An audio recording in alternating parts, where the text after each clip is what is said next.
എന്തല്ല, നമുക്കൊന്ന് പറശ്ശിനിക്കടവ് പോയിട്ട് വന്നാലോ? രാത്രിയാണ് കേട്ടോ വന്നേ. നമ്മൾ ഫുഡ് കഴിക്കാൻ വേണ്ടിയിട്ടാണ് വന്നിനി. അപ്പോൾ നോക്കുമ്പോൾ അവിടെ പ്രസാദം വെച്ചിട്ടുണ്ടായി. പിന്നെ ഞാനും അമ്മയായിരുന്നു കുറച്ച് കഴിച്ച്. പിന്നെ നേരെ മുത്തപ്പൻ്റെ അടുത്തേക്ക് നോക്കുമ്പോൾ മുത്തപ്പൻ ഉണ്ടായിരുന്നു. നമ്മൾ പ്രതീക്ഷിച്ചിട്ടില്ല മുത്തപ്പൻ ഉണ്ടാവുമെന്ന്.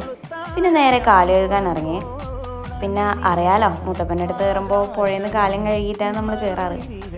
ഇപ്രാവശ്യം മറക്കാൻ പറ്റാത്തൊരു അനുഭവമാണ്. മുത്തപ്പൻ്റെ അടുത്ത് നിന്ന് കുറി വാങ്ങാൻ വേണ്ടി ക്യൂ നിൽക്കുമ്പോൾ അത്രയും തിരക്കിൽ മുത്തപ്പൻ എന്നെ ഇങ്ങോട്ടേക്ക് വിളിച്ചിട്ട് എനിക്ക് കയ്യിലൊരു സാധനം തന്നു.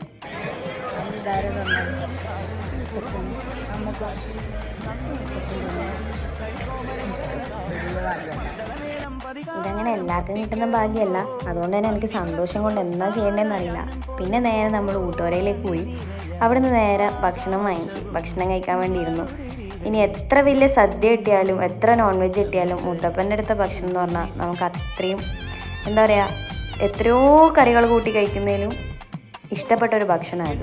എപ്പോൾ വിശന്ന് വലിഞ്ഞു പോയാലും നമുക്ക് സന്തോഷത്തോടെ അവിടെ ഇരുന്ന് ഭക്ഷണം കഴിക്കാൻ പറ്റും. നിങ്ങളെ ജാതി ഏതാണെന്നോ മതം ഏതാണെന്നോ ഒന്നും ചോദിക്കാണ്ട് നിങ്ങളിവിടെ വന്നിട്ടുണ്ടാവും, വിശക്കുന്നുണ്ടാവും, നിങ്ങൾക്ക് ആർക്ക് വേണമെങ്കിലും അവിടെ ഇരുന്ന് ഭക്ഷണം കഴിക്കാം.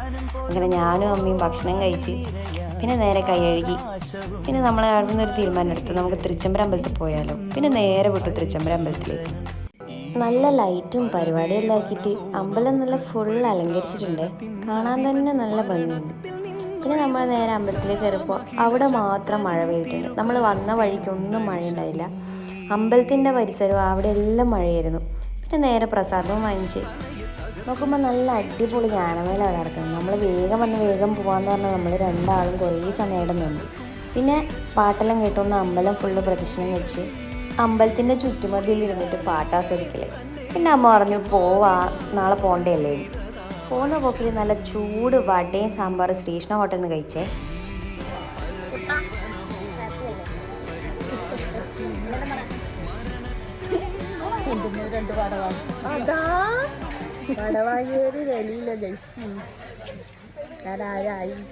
കേട്ടില്ലേ?